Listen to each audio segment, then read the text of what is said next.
Friends, আজ আমরা sentence কনস্ট্রাকশনের আরেকটা ধাপ শিখব। এই বাক্যগুলোর সাথে আমরা প্রায়শই পরিচিত হই। যেমন ধরো, আমি মিষ্টি খেতে ভালোবাসতাম, আমি সকালে হাঁটতে যেতাম, আমি কথাগুলি নৃত্য করতাম।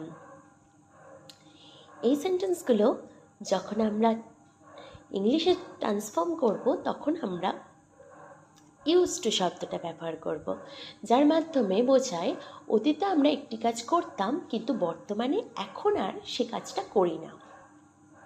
তাহলে ফার্স্ট সেন্টেন্সটা হবে, আমি মিষ্টি খেতে ভালোবাসতাম, I use to love eating sweets. Second sentence হবে, আমি সকালে হাঁটতে যেতাম, I use to walk in the morning. Third sentence হবে, আমি কথাকলি নৃত্য করতাম, I use to dance Kathakali. কমেন্টে বলো, আমি ছোটোবেলায় ফুটবল খেলতাম।